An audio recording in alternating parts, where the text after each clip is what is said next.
How we doing, guys? SupremeKream here, and I decided to kick things off with a little bit different of a video than the Colts franchise. I decided to start up the Madden 18 College Alumni Tournament. I was inspired by this from a YouTuber named RBT. Check him out. He makes some pretty interesting and funny videos, so if you have a chance, go over to his channel, see what he's got to offer. I really enjoy his stuff. So, just to show you what we're going to be doing, I found these rosters. I did not make them by any means, but I found them. I thought they were really cool. The way that the bracket is going to be set up is a little bit different than things that I've seen. I don't know if anybody's ever done this, but the way that I set it up was I looked up the teams that are most represented in the NFL, and the teams that I ended up picking and the way that they're seeded is based on the amount of people that they have in the NFL right now. So for example, a team like the number 1 LSU has the most players in the NFL right now, while a team like Ohio State has the 5th most. Oregon has the least out of the teams that I picked. Some teams like TCU/Texas A&M, they didn't have enough players to really make a full team, and it made a little bit more sense just to combine them to make it more competitive as well. Same with UCLA, Fresno. A couple teams have players from colleges that are really small and especially nearby. I didn't just pick random colleges, but some teams have guys that aren't necessarily on the roster but of that college, but they're somewhat alumni. I just did that to just make it a more competitive experience. I hope you guys aren't too upset about that, but I don't think you will be. It's the main players aren't really going to be affecting that too much. So I just want to run through the seeding.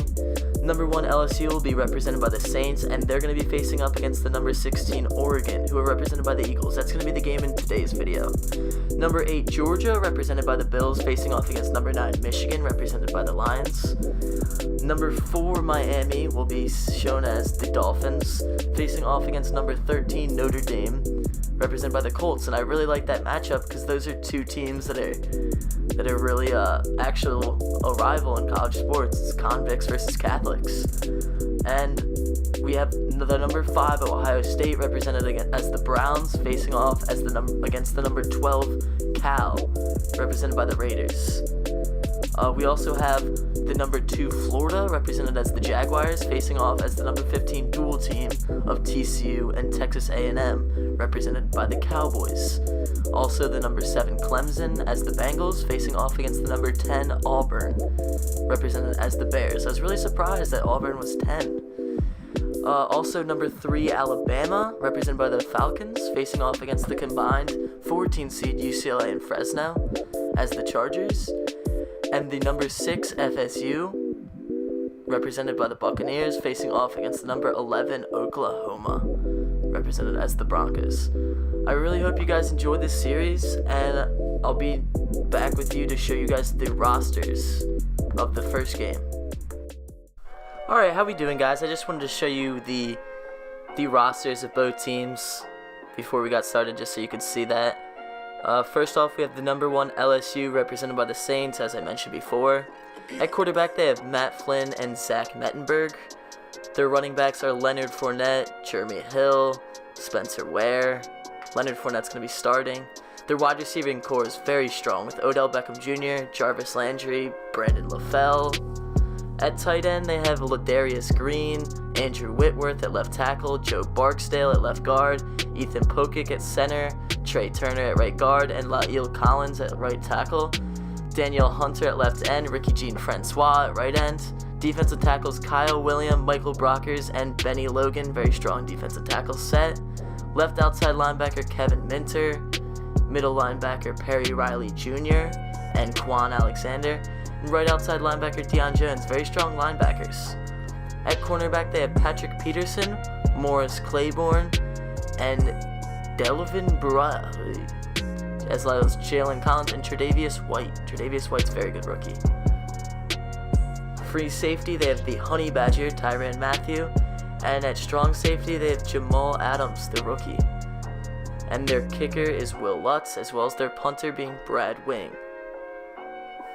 So they have a pretty strong roster. I'm not gonna lie to you. That #1 seed seems to really fit off well. I wanted to mention also that the kickers and punters aren't always necessarily representing the college. It just kind of works out that way, that not all schools have a kicker and punter, and it makes the game a lot different. So I just kind of adjusted that. So as our second school, we have the number 16 Oregon, represented by the Eagles. This is going to be an interesting game. I don't think Oregon's going to be too bad just because they're the 16th seed. I really don't think any team's too bad. So let's just take a look at their roster here. Oregon's led by quarterback Marcus Mariota. Very strong quarterback for them. They definitely have the upper hand in the quarterback department. They also have running back LeGarrette Blount, Jonathan Stewart, and the big-headed Jacquizz Rodgers. He's 5'7", so if you've ever seen his head in Madden, it's pretty enormous. At wide receiver, and they also have Kenwan Barner, who's actually an Eagle. He's not really probably going to show up in this game, but I just want to mention that. Wide receiver, they have Brandon Cooks, Marcus Wheaton, Josh Huff, and DeAnthony Thomas. Nothing very crazy there. Tight end, Brandon Williams, pretty weak. Tight end, Ed Dixon. Left tackle, Jake Fisher. Left guard, Andy Levitre. Left center, Max Unger. Right guard, Kyle Long. And right tackle, Mike Remmers. At left end, they have DeForest Buckner. At right end, they have Eric Armstead. At defensive tackle, they have Stephen Payet and Haloti Nihata. Left outside linebacker, they have Joe Walker. At middle linebacker, they have Kiko Alonso. At right outside linebacker, they have Jason Faneke. Very weak linebacking core. Cornerback, they have Terrence Mitchell, Steven Nelson, Ifo Ekpe Alumu. I like that name. Pretty African. It's actually pretty interesting. Free safety, Jarvis Bird, and a strong safety, TJ Ward and Patrick Chung. Their kicker is going to be Aldrich Rosas, and their punter is going to be Johnny Hecker. So, the teams are right there. You see them, and we're going to get off right to this game. Alright guys, I was actually pretty interested by this. Oregon and LSU actually both are 77 overall teams. I definitely thought LSU had the upper hand over Oregon in this one, but actually pretty surprised to say they're both 77, so pretty interesting. The settings, I'm just going to run 3-minute quarters with no accelerated clock. The home team, the higher seed, is going to be the stadium, so Mercedes-Benz Stadium for this one. That's how it's going to run for the whole first round, and it's going to be on a simulation style. I saw some people do it on arcade mode. Just let me know what you guys think about this. You'll see after the game what it looks like, and just let me know what you guys think. So, yo, Pan, you ready? Yeah. Man, let's lock it low. Yeah. Just blaze. Yeah. No, turn me up. Hey. I think we got one. Yeah. Here we go. Tell me, what do you see when you're looking at me? Whoa, whoa, whoa. On a mission to be what I'm destined to be. Whoa, whoa, whoa. I've been through the pain and the sorrow, the struggle is nothing but love. Nothing but love. I'm a soldier, a rider, a ghetto survivor, and all the above. All the above. All the above. All the above.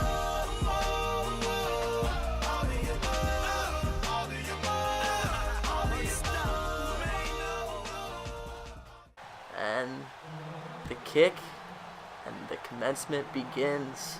Patrick Peterson takes this one in the end zone. He's running out to the 10, to the 15, and he stopped at the 20. I thought that was a little bit before the 20, but maybe he should have just stayed in the end zone for that one. Only a 22-yard return.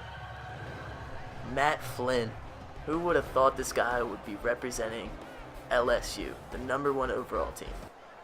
Not me, of course, but I guess we'll see what this guy's got. Matt Flynn steps back in the shotgun, takes the snap, and hands this one off to Leonard Fournette for a big pickup. It's an 8-yard pickup. Good way to start off the game. Stephen Payet with the tackle, and they're celebrating. That's a pretty good pickup to start off the game. Maybe a tone setter. Maybe Leonard Fournette's going to be getting the ball a lot this game. Matt Flynn back in the shotgun again. He takes the snap, drops back, fires one over the middle, and that's complete. Big wrap up and hit though, but It's a 12-yard pickup, and Brandon LaFell wearing number 1 in this game. It's an interesting number. ISO formation, and Leonard Fournette gets the ball, but that looks like that's going to be a gain of no yards. Another handoff to Leonard Fournette, and this time he's taken down for a loss of 2 yards. So on 3rd and 11, Matt Flynn drops back. He's looking around. He's trying to scramble, and he's sacked. He's taken down. That's going to force 4th down. Great sack by Eric Armstead. Way to cut down the momentum before it begins for Oregon.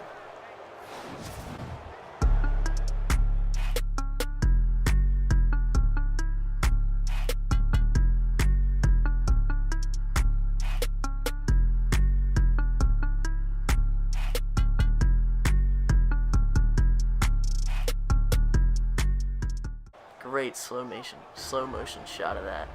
So after the punt, Marcus Mariota leads this Oregon team onto the field for their first drive. Only 17 seconds left in the first quarter, but he's going to see if he can get something going before halftime and maybe even the second quarter begins.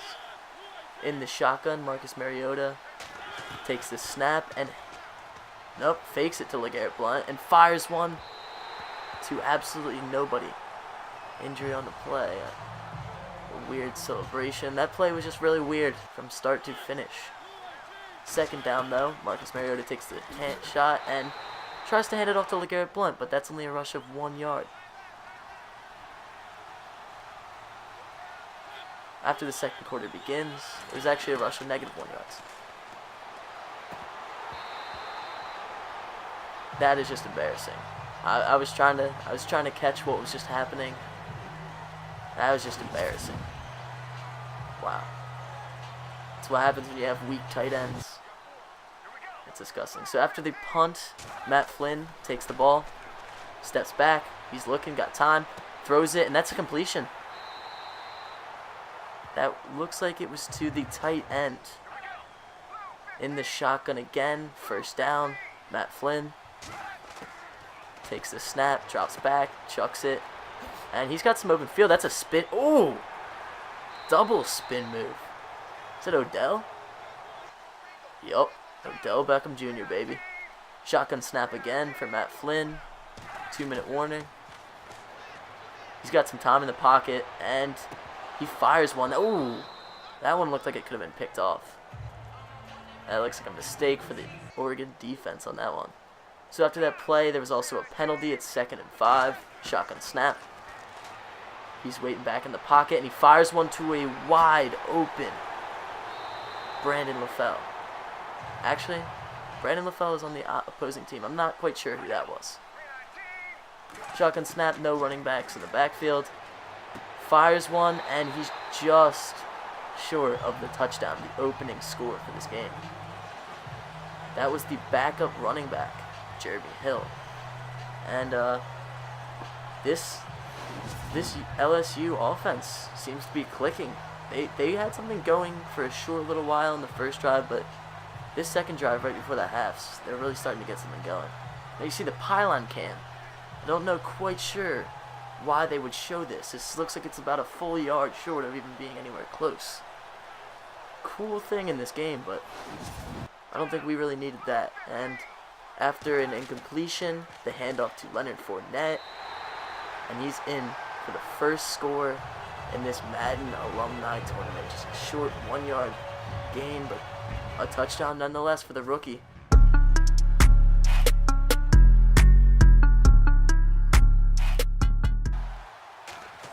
The kickoff is up for 7 points. To make it 7 points, nonetheless. With only 48 seconds left till halftime, see if Oregon can get something going. After the kickoff, Marcus Mariota in the shotgun once again. And that's a false start. That's going to drop them back 5 yards. False start, offense. So after that 5-yard penalty, 1st and 15, 44 seconds left. Oregon's probably just going to try to run out the clock, and they do so. But this is a big pickup for LeGarrette Blount. That's about 12, 13 yards. Huge pickup. And I think they might try to actually push this one after calling that timeout. So shotgun snap, 2nd and 2. He drops back. He's got some time, fires. That's a diving catch, beautiful catch, and another timeout is called. So there's only 27 seconds left after a weird incompletion / completion. The next play is called, and that's a catch. Wow, after the drop last time, he finally makes the catch. With only 10 seconds left in the half, they're just going to call timeout, take their 3 points. It's going to be about a 50-yard field goal.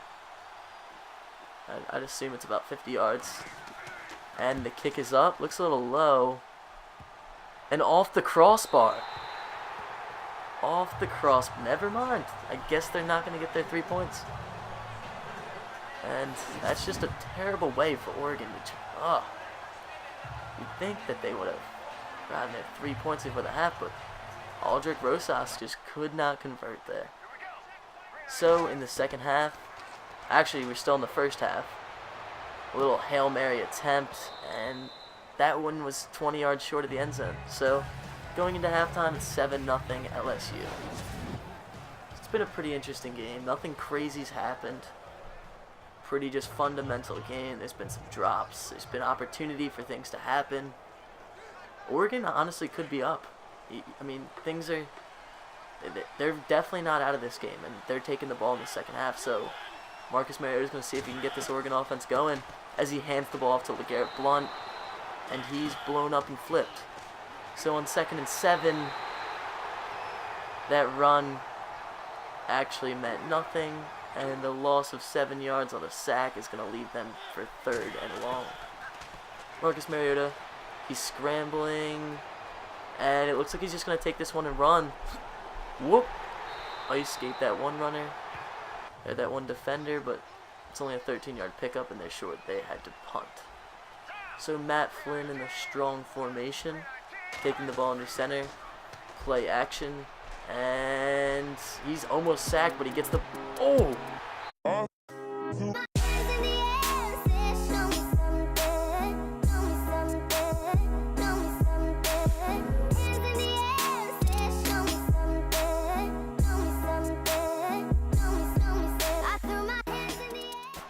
Big pickup on that play. So on 1st down, that's another play action. Matt Flynn's got some time. He's got some time, and he's just going to tuck this one and run. And he probably wishes he did not do that after a 2-yard pickup. So on 2nd and 8, Matt Flynn back in the shotgun once again. He fires the ball to Leonard Fournette, but he's blown up in the backfield. Boom. Welcome to the NFL. Welcome to the Alumni Tournament, baby. TJ Ward not messing around there. So on 3rd and 10, it's a big play, 4th down, or the 4th quarter. And Matt Flynn's got some time, and he fires one over the head of his receiver. So that's gonna call up a punt. The punt is up. Very high drive, looking pretty good. And it's out at the 8-yard line. So that's a beautiful punt to set them up for a big drive for this Oregon offense. So Marcus Mariota takes the snap, and he just runs right into that sack. Kyle Williams out of Buffalo, the veteran, just rips him down. That was just a poor play. So on 2nd and 16, they look like they're going to run it just to try to shove it out of the offense, or out of the goal line, and that's a 1-yard pickup, and he's demolished.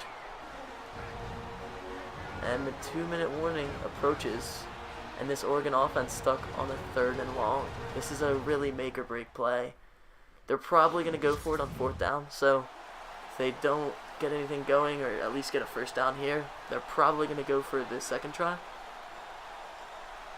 But from here on out, this Oregon offense, whatever they do is really going to change this game, and it's a make or break situation. So Marcus Mariota rallies his team back onto the field. 3rd and 14, 2 minutes left in this game. Shotgun snap. And he drops back, he's waiting, and it looks like he's going to scramble.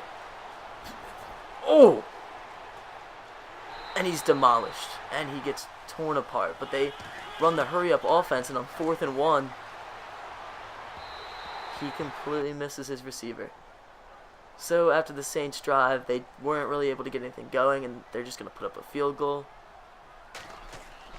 The kick is up, and it's right through the uprights. That's 10-0. So with 1:18, it doesn't really look like the Oregon offense is going to be able to get enough points up on this board to send them to overtime. That's really all they have left to look for.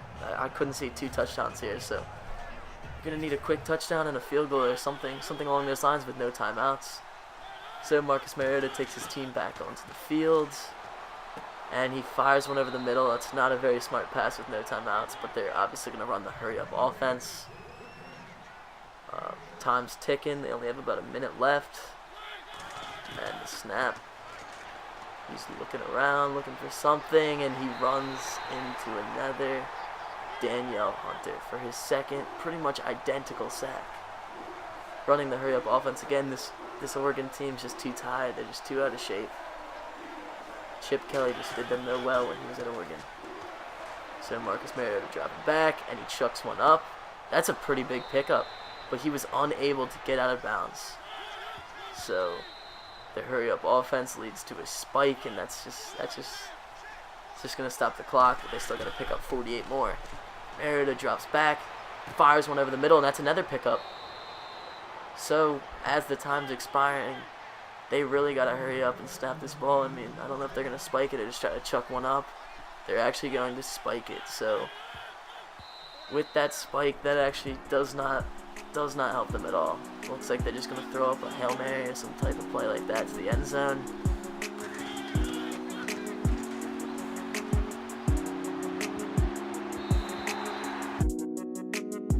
So LSU takes the 10-0 win. Marcus Mariota did not have the upper hand as quarterback. Matt Flynn actually was the better quarterback in this game, to everybody's surprise, I'd say. Nobody really thought that was going to be happening. He just had a better QB rating. Marcus Mariota, 2 more passing yards, but Matt Flynn was a more efficient passer. Leonard Fournette led the charge on the ground for LSU. He scored the only touchdown in this game. And receiving the ball, guys like Josh Huff, Odell Beckham Jr., Brandon Williams had a huge drop earlier in the game, but he still did decent. Defensively, Danielle Hunter, Tyrann Mathieu, the Honey Badger, leads the game in tackles. Danielle Hunter, 2 sacks. Treston McDecode, 1. Kyle Williams, 1. And Eric Armstead, 1. Will Lutz hits the only field goal, while Aldrick Rosas misses a crucial field goal to end the first half. I really hope you guys enjoyed this game, and if you like this, leave it a like, hit the subscribe button, and I'll be back with the second video for you guys. The second matchup is going to be Florida facing off against Texas A&M/TCU. So if you guys enjoyed the video, please leave a comment, let me know what you guys think, and I'll see you guys next time.